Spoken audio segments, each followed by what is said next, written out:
అప్పులపై చర్చ పేరుతో మాజీ మంత్రులు హరీష్ రావు, కేటీఆర్ చేస్తున్న హంగామా విడ్డూరంగా ఉందని కాంగ్రెస్ నేత యడమ మోహన్ రెడ్డి మండిపడ్డారు.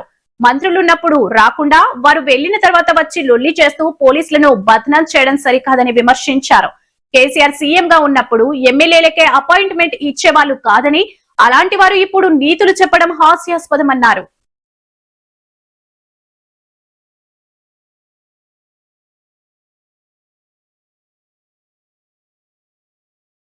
కాంగ్రెస్ పార్టీ ఇస్తున్న పథకాలను చూసి ప్రజలలో వస్తున్న మంచి స్పందనను చూసి టీఆర్ఎస్ పార్టీ లీడరు అబద్ధాలు ఆడుకుంటా పూట గడుపుకుందాం అనుకుంటున్నారు.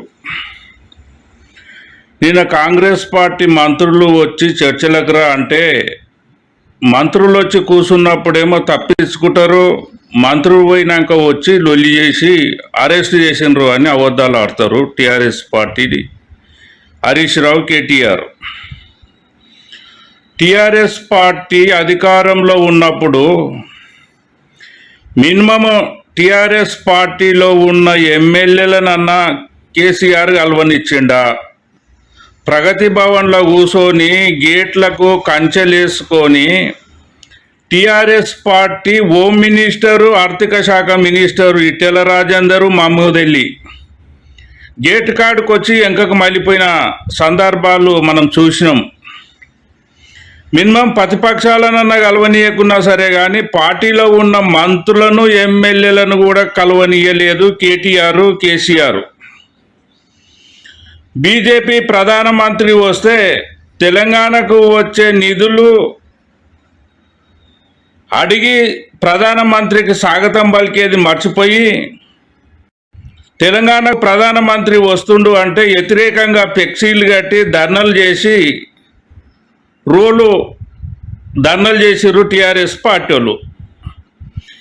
ఈరోజు డైనామిక్ ముఖ్యమంత్రి రేవంత్ రెడ్డి ప్రధానమంత్రి వచ్చిన స్వాగతం పలికి తెలంగాణకు పైసలు పర్మిషన్లు తీసుకొచ్చి పనులు చేస్తుంటే అవినీతి లేని అప్పులు చేసిన రాష్ట్రాన్ని ఆర్థికంగా చేసుకుంటూ కాంగ్రెస్ పార్టీ ఇచ్చిన 6 గ్యారంటీలను అమలు చేస్తుంటే ఈరోజు ప్రతిపక్ష పార్టీ ఎమ్మెల్యేలను కూడా రండి మీ పనులు చేసుకోండి అని మంచి పరిపాలన చేస్తుంటే టీఆర్ఎస్ పార్టీ వాళ్ళు పార్టీరు కవితను ఆ నడుములగిటి ఏమో ఇలా హాస్పిటల్కి చూపెట్టుకోమని కవితను. ఈ హరీష్ రావుని, కేటీఆర్ను కూడా ఒక పారి లేవట్టి కింద దప్పు నెత్తేసా నడుము పూసలు కదిలేటట్టు ఎత్తేయాలంటే నేను పోలీస్ డిపార్ట్మెంట్కు ఆదేశాలు ఇస్తున్నా.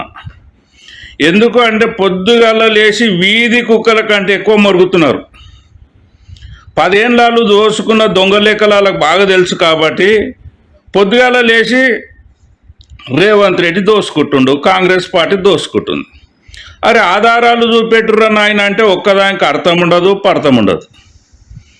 తెలంగాణ ప్రజలు చాలా తెలివితో ఆలోచన చేస్తున్నారు. 10 ఏళ్ళు రేవంత్ రెడ్డి పరిపాలన ఉంచేటట్టుంది అని.